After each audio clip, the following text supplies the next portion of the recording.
जय श्री कृष्ण। प्रायः व्यक्ति शांति की खोज में बहुत घूमता है, बहुत दौड़ता है, बहुत टहलता है, बहुत भागता है, लेकिन उसको शांति प्राप्त नहीं होती।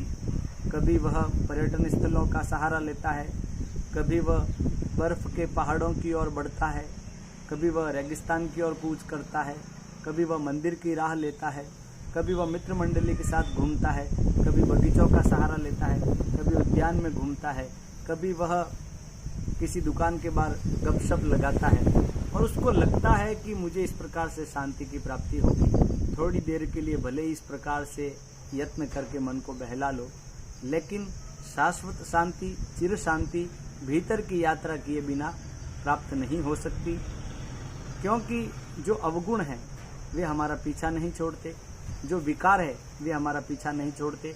उनसे पीछा छुड़वाने के लिए हमें भीतर की यात्रा करनी होती है, और भीतर की यात्रा करके इन अवगुणों को, इन दुर्गुणों को, इन विकारों को जब हम छोड़ देते हैं तो वह शाश्वत शांति, जिसकी खोज के लिए हम कई किलोमीटर की, कई हजार किलोमीटर की यात्रा करते हैं, वह हमें सहज ही घर बैठे जहाँ हम होते हैं वहीं हमें प्राप्त हो जाती है।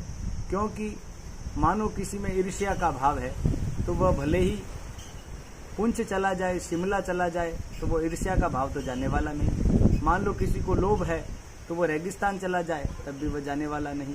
हाँ, बाहर घूमने से थोड़ी देर के लिए मन टहल सकता है, विचारों को गति मिल सकती है, मंदिर में जाने से थोड़ी देर के लिए सात्विक विचार आएंगे, लेकिन शाश्वत शांति, चिर शांति जब तक आप भीतर की यात्रा नहीं करेंगे, विचार मंथन चिंतन नहीं करेंगे, आत्मानुसंधान का प्रयास नहीं करेंगे, तब तक प्राप्त होने वाली नहीं है। ईर्ष्या है किसी से तो आप कहीं पे भी चले जाओगे, वो ईर्ष्या विद्यमान रहेगी और वो आपको अंदर से जो है कचोड़ती रहेगी, परेशान करती रहेगी, आपको आनंद से, प्रेम से, शांति से जीने नहीं देगी। जो लोभ का भाव है वो आप कहीं पर भी चले जाओ, सुंदर से सुंदर स्थान पर चले जाओ, सुंदर से सुंदर पर्यटन स्थल पर चले जाओ, वो आपका पीछा छोड़ने वाली नहीं है। लोभ की प्रवृत्ति, मान लो किसी के अंदर कामना है तो कामना किसी स्थान विशेष पर जाने से आपकी वो समाप्त होने वाली नहीं है। मन को बहला लो, मन को फुसला लो, थोड़ी देर के लिए मन को शांत करने के लिए इस प्रकार के यत्न कर लो, लेकिन जब तक भीतर की यात्रा नहीं होती, जब तक व्यक्ति अपने आत्मानुसंधान का प्रयास नहीं करता, चिंतन नहीं करता, मनन नहीं करता, अपने अवगुणों को मिटाने के लिए कटिबद्ध नहीं होता, तब तक उसके लिए शांति का स्वप्न ही रहेगा, शांति उसको प्राप्त नहीं हो सकती। इसलिए व्यक्ति को चाहिए कि अपने अवगुणों को छोड़े, अपनी बुराइयों को छोड़े, कि बुरा जो देखन में चला, बुरा न मिलिया कोई, जो दिल खोजा आपना तो मुझसे बुरा न कोई। तो कहने का मतलब, अपने अवगुणों को देखेंगे तो अपने आप ही हम उन अवगुणों को दूर करने का प्रयास करेंगे, और दूर करने के प्रयास से वो अवगुण दूर होंगे भी, और उससे हमें शाश्वत शांति की प्राप्ति होगी, और उससे हमें खोजने के लिए नहीं जाना पड़ेगा, शांति स्वतः चलकर हमारे पास आएगी। शांति के लिए हमें कहीं जाना नहीं पड़ता। कहते हैं कि शांति खोजने से नहीं मिलती, शांति खो जाने से मिलती है। किसमें खो जाने से? अपने सद्गुणों के अनुसंधान में, अपने सद्गुणों को खोजने में जो व्यक्ति का प्रयास होता है, उसी में शांति छुपी हुई होती है, शांति उसी में सन्निहित रहती है। शांति कह लो, सत्य कह लो, परमात्मा की प्राप्ति कह लो, ये शाश्वत चीजें जब तक हम अपने अवगुणों को, बुराइयों को नहीं छोड़ेंगे, तब तक ये प्राप्त होने वाली नहीं है।